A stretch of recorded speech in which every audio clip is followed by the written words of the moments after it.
Robin Williams stops mid-joke. The audience is laughing. But he sees an empty seat. And in that moment, everything stops. The microphone hangs in his hand like a forgotten prop. 2,000 people packed into the Chicago Comedy Theater are still riding the wave of his last punchline, their laughter echoing off the exposed brick walls. But Robin isn't hearing them anymore. His eyes have locked onto something in the third row. Seat 3C. Empty. A small card rests on the armrest, barely visible under the stage lights. Reserved. His hand drops to his side. The smile that seconds ago stretched across his face, that manic, electric grin that made him a legend, fades like someone dimming a light. The audience senses the shift. Laughter turns to murmurs. Then silence. 2,000 people holding their breath, watching a man who built his career on never stopping, on filling every second with sound and movement and life, stand completely still. If you want to know what happened in that seat, and why this moment changed Robin Williams forever, subscribe now. Because what comes next is something most people never knew about the man behind the laughter. This story doesn't begin on that stage in Chicago. It begins 32 years earlier, in a small apartment in San Francisco, when Robin Williams was nobody. Just another struggling comedian sleeping on a friend's couch, bombing at open mics, wondering if he'd made the biggest mistake of his life leaving Juilliard to chase something as uncertain as making people laugh. That friend's name was Michael Chin. Mike, as everyone called him. A jazz musician with dreams as impossible as Robin's. They met at a diner at 2 in the morning, both coming off failed performances, both broke, both too stubborn to quit. Mike played piano. Robin did impressions. They became inseparable. Brothers born 6 months apart to different families. For 3 years, they lived in that cramped apartment. Mike would play piano while Robin workshopped material. They'd perform at the same dive bars, Mike opening with jazz, Robin closing with comedy. On good nights, they'd make enough to buy groceries. On bad nights, they'd share a can of soup and laugh about how their parents were right. Mike was there the night Robin got his first real gig. A spot on a local TV show. 15 minutes of airtime that would change everything. Mike hugged him so hard he cracked Robin's rib. "You're going to be huge," Mike said. "And when you are, you better remember the guy who let you steal his food for 3 years." Robin promised. "Front row seat. Every big show. That's your spot, Mike. Always." The TV appearance worked. Suddenly Robin Williams wasn't just another comic. He was getting calls. Real gigs. Money. Within a year, he landed a role that would make him a household name. His life exploded in the best possible way. And true to his promise, whenever Robin had a big performance, Mike was there. Front row. Always. But life has a way of testing promises. And what happened next would haunt Robin for decades. Mike got sick. It started small. Fatigue. Weight loss. By the time they caught it, the cancer had spread too far. Robin was filming a movie when he got the call. He flew back immediately. Sat beside Mike's hospital bed for 3 days straight, telling stories, doing impressions, trying desperately to make his friend laugh through the morphine haze. On the third night, Mike grabbed Robin's hand. His grip was weak, but his eyes were clear. "You kept your promise," Mike whispered. "Front row at every show. I was there, Rob. I saw everything. You're going to see a lot more," Robin said, his voice cracking. "We've got years of shows left." Mike smiled. That sad, knowing smile of someone who's already said goodbye. "Just promise me one thing. When you're on stage, making all those people laugh, remember it's okay to feel everything. The joy, the pain, all of it. That's what makes you real. Don't hide from it." Robin promised. He always promised. Mike died the next morning. Robin was holding his hand. The funeral was small. Robin delivered the eulogy. He tried to be funny, because that's what Mike would have wanted. But halfway through, his voice broke. He stood at the podium, this man who could improvise his way through anything, and couldn't find a single word. The silence stretched. Finally, he just said, "I love you, Mike. I'll see you in the front row." After that, Robin kept performing. He became one of the biggest stars in the world. Movies, comedy specials, awards. But he also kept Mike's promise. At every major performance, he'd reserve a seat. Front row. 3C if possible. Mike's seat. It always stayed empty. A visible reminder of the friend who believed in him when no one else did. Most people never noticed.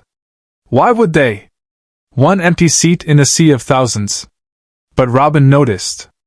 Every single show, his eyes would drift to that seat. And for just a moment, before the lights went up and the performance began, he'd whisper, "Hey Mike. Watch this. Subscribe and leave a comment, because the most powerful moment of Robin's life is still ahead." And it happened in front of 2,000 people who had no idea what they were witnessing. The Chicago show was supposed to be a celebration. Robin's 20th anniversary in comedy. A massive career retrospective. Every ticket sold out in minutes. The energy in the room was electric. This was Robin Williams at his peak. Manic, brilliant, untouchable. The first hour was classic Robin. He bounced between characters, voices, impressions. One moment he was a Russian poet, the next a Southern preacher, then a British aristocrat. The audience was in hysterics. He was on fire, that rare state where every joke landed, every improvisation sparked, where the connection between performer and crowd became something almost supernatural. He was in the middle of a bit about airline food, a setup he'd done 1,000 times, when his eyes swept across the crowd during a pause for laughter. Standard technique. Read the room. Feel the energy. And that's when he saw it. Seat 3C. Reserved. Empty. Of course it was empty. It was always empty. That was the point. But this time, something was different. On the seat, illuminated by a shaft of light from the stage, was an envelope. White. Simple. It hadn't been there when the show started. Robin was certain of that. He checked, like he always did. His next line died in his throat. The setup hung in the air, waiting for a punchline that didn't come. The audience's laughter faded to confused murmurs. Robin's hand, which had been gesturing wildly through the joke, slowly lowered to his side. "I'm sorry," he said, his voice suddenly quiet. I need a moment." He walked to the edge of the stage. Set the microphone down.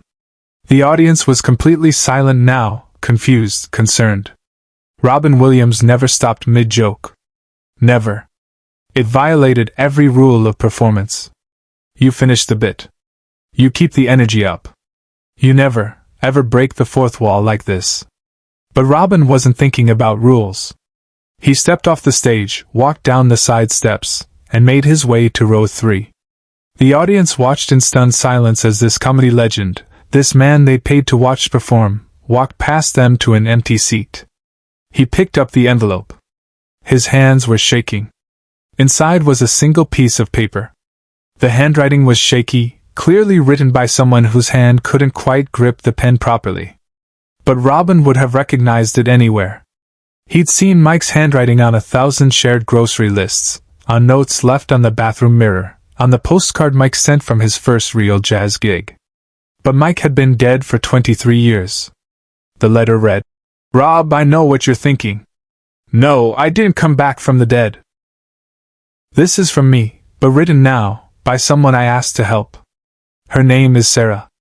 She's 10 years old. She has leukemia. She's in the hospital tonight, can't be here, but her mom told her about our tradition. About the empty seat. About promises kept. She wanted you to know that she gets it. She understands why you save that seat. Because she has a friend too. Emma. They were supposed to grow up together. They're not going to. But Sarah wants you to know that it's okay. That grief doesn't mean you failed. It means you loved someone enough to let them change you. Keep the seat empty, Rob. But don't let it be the only thing you see. Mike." Robin stood there, holding the letter, tears streaming down his face. He didn't try to hide them. Didn't wipe them away. He just stood there, in front of 2,000 people, crying. But what happened next changed everything. Not just for Robin, but for every person in that room. Someone in the audience started clapping. Slowly at first. Then others joined. Not applause for a joke or a performance. Something different. Something deeper. Recognition. Empathy.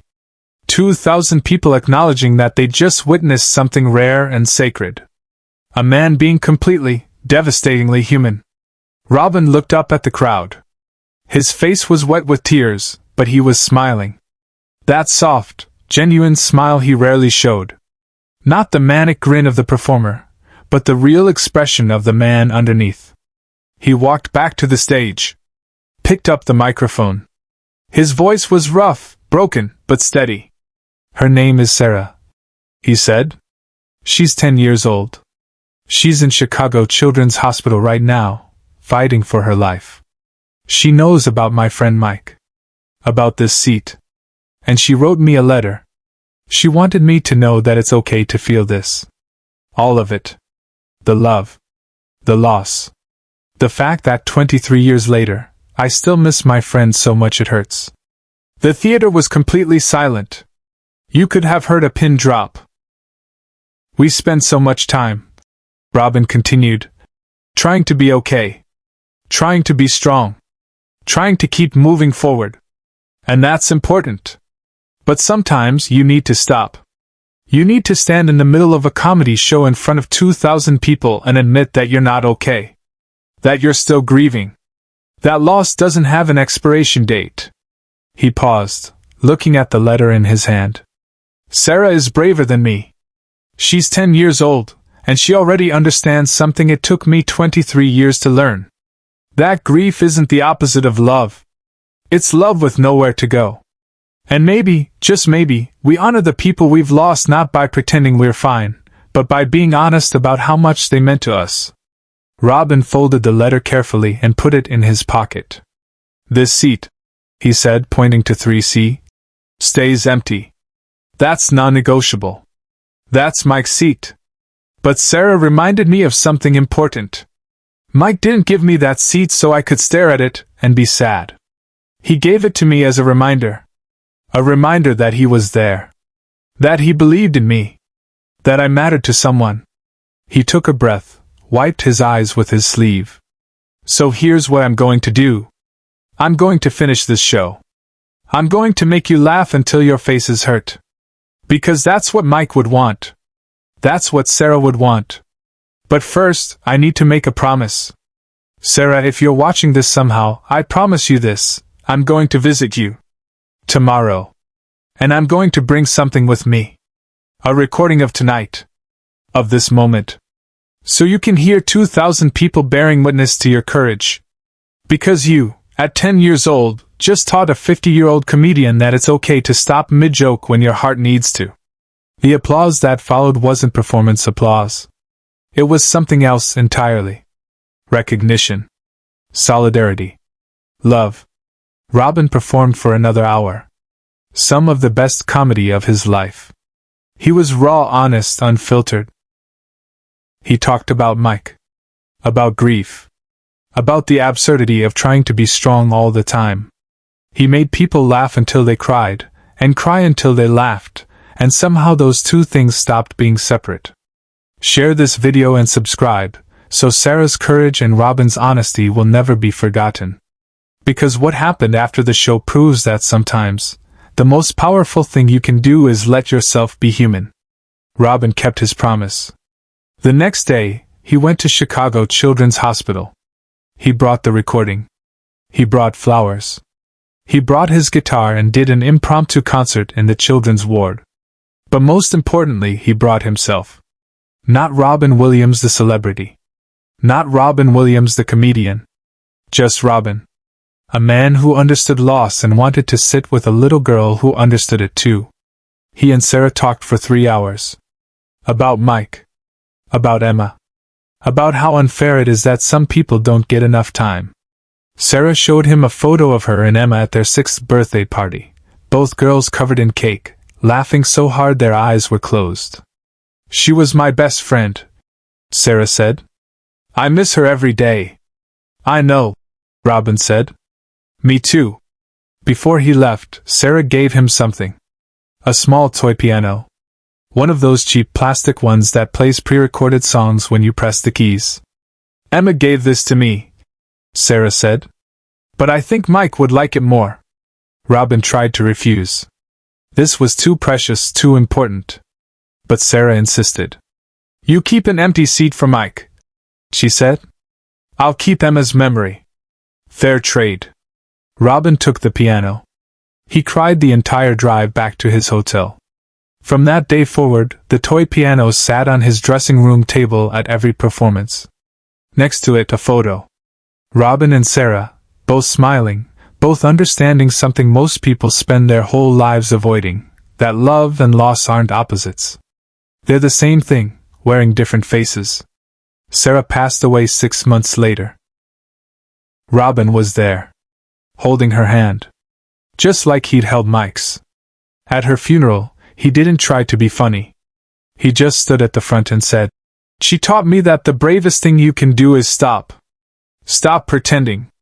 Stop performing. Stop running from the truth that grief is just love that has nowhere to go. He paused, looking at the small casket. So I'm stopping. Right here. Right now. To say thank you, Sarah. For reminding me that it's okay to break. That it's okay to let people see you cry. That the empty seat isn't about absence. It's about presence. It's about the people who shaped us, even after they're gone. From that night in Chicago forward, Robin Williams changed. He still made people laugh. He still performed with that manic brilliance. But now, there was something else. A depth. A willingness to let the mask slip, to let people see the human underneath the comedy. And every show, without fail, there were 2 empty seats. 3C for Mike. 3D for Sarah. 2 reminders that some promises are worth keeping forever. That grief doesn't make you weak. It makes you human. And being human, completely and honestly human, is the bravest performance of all.